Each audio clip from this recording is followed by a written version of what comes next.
Advice shouldn't be given easily. It's almost slightly presumptuous. Kind of presumes that you understand what that person's going through, you understand where that person's coming from, you understand what makes that person tick, how they study, how they work. The advice that I'm going to give is only the advice that worked for me. I'm going to give you 3 words: contribute, discipline, and humanize. That's what I try to do. That's what I've tried to do through my tenure here. But I want you to take these words and make them yours. See if they work for you. See how they can work for you. If they don't, find something else that works for you. First, contribute to your experience. There's pros and cons for everywhere. Nowhere's ideal, nowhere's perfect. AUC is a prime example. But that doesn't. And plenty of people will sit around and they'll complain, and yeah, they go to school in the Caribbean, they go to school on a rock, and they won't ever do anything to change it. And they'll say, oh, apathy, no, I don't care about that. But you can make a difference if you get involved. You can work with the administration, you can work with the faculty, you can work with SGA and the other organizations. You can make a difference if you want to. People will say they don't have time for it. They need to study, they need to focus. I believe that you can make time for what you want. And every student that comes to AUC should want to make AUC better for future students. Second, discipline yourself. Yeah, I just said contribute, get involved, be a part of things. But don't overextend yourself. You are here because you're in med school. You need to study like you're in med school. Because med school is difficult. Because it's supposed to be difficult. If it wasn't difficult, everyone would do it. Halfway through the first semester, you're going to be sitting in biochem sometime, and you're going to be learning leukotrienes and prostaglandins and who knows what else. And you're going to think to yourself, this is really not important. And this really is not going to help me in clinicals. But the answer is that you do need to know it. You need to know everything. Because everything builds on everything else. And if you don't learn it now, you will have to learn it later. When you get to the other classes and you learn the physiological aspects of it, and the pathological aspects, and the pharmacological aspects, everything builds on what you're learning right now. And it doesn't seem important. And it seems picky. And maybe it is. But that's the career you chose. You have 3 weeks between your tests. And that is your time. That's your time to study on your own. To study not studying for a test. To study for long-term retention, long-term understanding, an ability to pull that information back when you need it. Because one day, and one day soon, you'll be in clinicals, and a patient will come in, and they won't say, these are my symptoms. I either have A, multiple myeloma, B, chronic myelogenous leukemia. You need to be able to fill in the blanks. You need to be able to retain that information. You need to be able to pull that back. So as the test gets closer, you'll switch gears, and you will study for a test. And it's no way to study, but you have to. You need to study for regurgitation. You need to study for short-term retention, because you need to pass tests to get through class.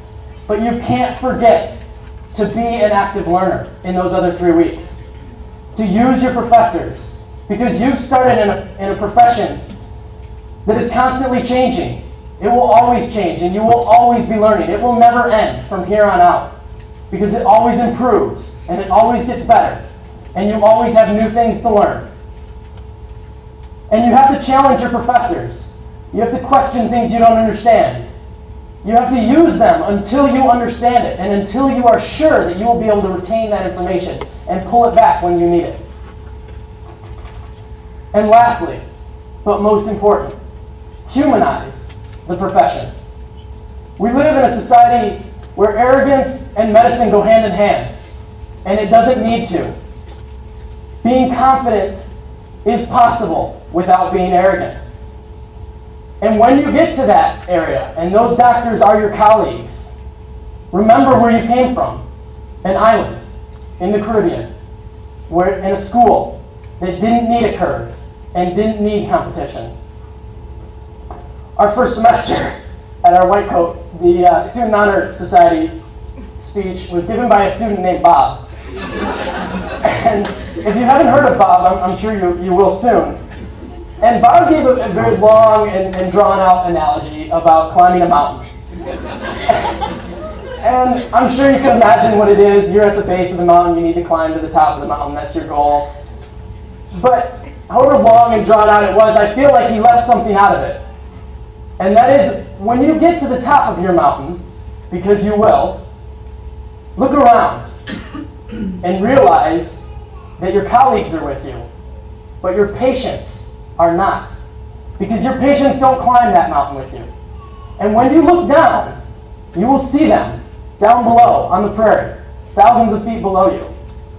And so you need to look around, take a breath, congratulate yourself, and then turn around and walk back down that mountain.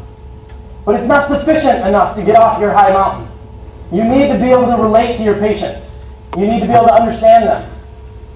If a doctor came in to you and said, I'm sorry, but you have acute multifocal posterior placoid pigment epitheliopathy, and it's idiopathic and it's idiosyncratic, and we're very sorry.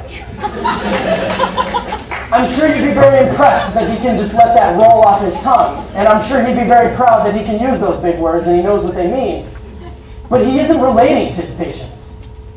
He isn't understanding where you're coming from. And every patient that comes through your door and comes into your clinic will have a different story. And they will have different experiences that have gotten them to where they are. Chronic conditions, chronic visual problems, chronic hearing problems, chronic pain, GI pain, joint pain. These are things that you can't see. And patients will come in and they will have these things. And if you don't take the time to understand them and understand where they're coming from, you'll miss it. And you won't understand them. And you will turn them away. Assumptions, generalizations, closed-mindedness, this only serves to prevent you from being able to put the full story together. And the more you're able to put the story together for your patients, the better you will be able to serve them. And after all, that's why we should be here, to serve. Contribute to your experience, discipline yourself, and humanize the profession. I will leave you with that, with one more thought. There's a truth here at AUC that everybody knows, the students know, I presume the professors know, and nobody really speaks of. And that is that AUC wasn't our first choice. Perhaps for a few of you, but for the vast majority of us, it wasn't. But all that serves to prove is that AUC has given you a chance when no one else has. Don't waste it. Use this chance and use this opportunity to go where you want to go. To prove to yourself that you were meant to do what you have always dreamt of doing. And one day, when you make it there, and if you want to, you will, you'll wake up in the morning and you'll put on your white coat and it'll say MD after your name and you'll have a whole bunch of knowledge in your head. But always remember that that does not change who you are right now. It only changes the ability you have to change the world. Thank you.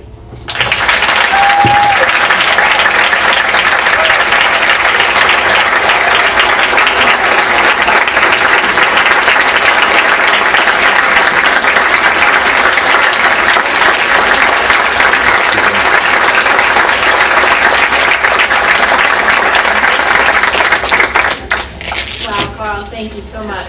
How can anyone follow that? I'm not sure.